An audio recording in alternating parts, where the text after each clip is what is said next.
1971 کا سال تھا۔ امریکہ ویتنام جنگ میں گھسا ہوا تھا اور ملک کے اندر ہر طرف پروٹیسٹ چل رہے تھے۔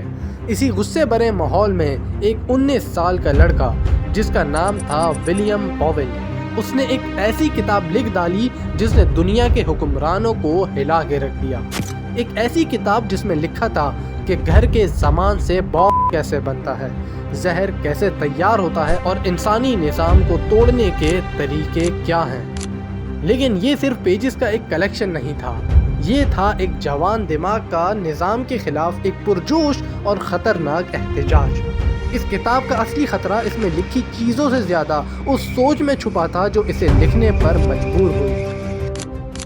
ولیم پاول ایک عام امریکن شخص تھا جو کسی بڑی سیاسی پارٹی یا تنظیم سے تو نہیں تھا، لیکن اس وقت ویتنام وار نے اس کے اندر ایسا غصہ بھر دیا تھا کہ اس نے سوچا کہ اگر سرکار لوگوں کو مار سکتی ہے تو عوام بھی اس سے کچھ سیکھ سکتی ہے۔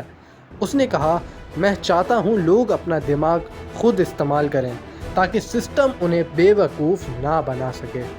اس سوچ کے ساتھ اس نے وہ کتاب لکھی جس میں مختلف جگہوں سے اٹھائے گئے طریقے تھے، کچھ صحیح کچھ غلط، لیکن سب کچھ کھلا ہوا تھا۔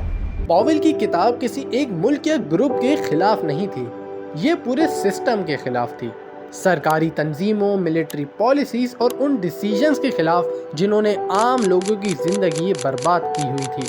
جب FBI کے ہاتھ یہ کتاب لگی تو انہوں نے فوراً اسے ڈومیسٹک ٹیررزم مینول کہہ کر رپورٹ کیا۔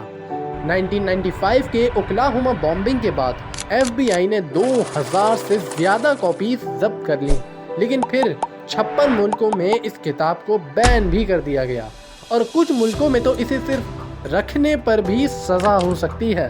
لیکن مسئلہ صرف یہ نہیں تھا کہ کتاب میں کیا لکھا گیا تھا، مسئلہ یہ تھا کہ لوگ اسے کیا سمجھ رہے تھے اور کس نیت سے استعمال کر رہے تھے۔ 1990s کے بعد پاول کا ذہنی رویہ بدلنے لگا۔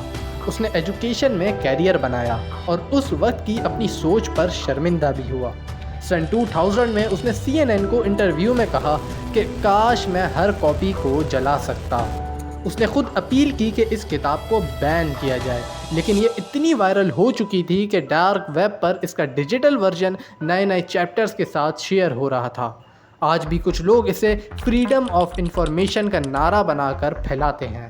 CIA نے 2003 میں ایک رپورٹ میں کہا کہ اس کتاب کا 90% کانٹینٹ اتنا پرانا اور غلط ہے کہ زیادہ تر چانس یہی ہے کہ بندہ خود کو ہی نقصان پہنچا لے، لیکن کچھ چیزیں اصل اور خطرناک بھی ہیں۔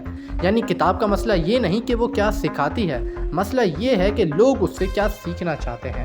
امریکہ میں یہ کتاب ٹیکنیکلی لیگل ہے، یعنی جب تک آپ صرف اسے پڑھ رہے ہیں آپ قانوناً محفوظ ہیں، مگر اگر آپ نے اس پر عمل کرنے کی نیت ظاہر کی تو آپ اریسٹ بھی ہو سکتے ہیں۔ یہی وجہ تھی کہ بعد میں یہ کتاب انڈر گراؤنڈ چلی گئی، پہلے فوٹو کاپی کے ذریعے، پھر ٹورنٹ اور اب ڈارک ویب پر۔ لون وولف اٹیکس کے بعد جیسے برسلز 2016 یہ کتاب پھر سے سامنے آئی۔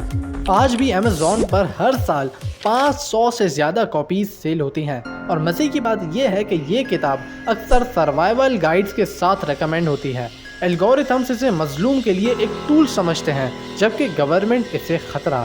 یعنی یہ ایک مرر ہے، ایسا آئینہ جو انسانی کیوریوسٹی، اس کی فرسٹریشن اور سسٹم سے ناراضگی کو دکھاتا ہے۔ اگر آپ صرف اسے پڑھ رہے ہیں تو یہ صرف ایک ہسٹوریکل ڈاکیومنٹ ہے، لیکن اگر آپ اس پر عمل کا ارادہ رکھتے ہیں تو یہ قانونی اور انسانی طور پر، دونوں طور پر بہت زیادہ خطرناک ہے۔ ایک سوال آپ کے ذہن میں اٹھ رہا ہوگا، کیا گورنمنٹ اسے اس لیے بین کرنا چاہتی ہے کہ اس میں سچ لکھا ہے؟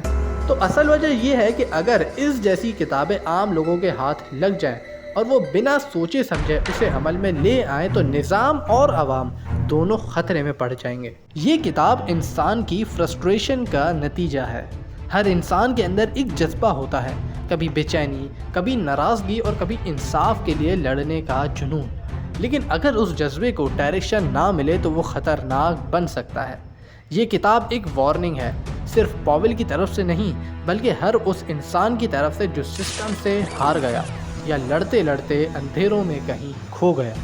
سوچو، سیکھو، لیکن سمجھ کر۔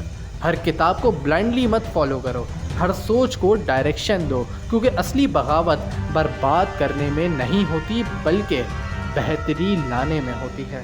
امید کرتا ہوں کہ آپ کو یہ ڈاکیومنٹری بہت پسند آئی ہوگی۔ اگر آپ اس جیسی اور ویڈیوز چاہتے ہیں تو ہمارے چینل کو سبسکرائب ضرور کر لیں۔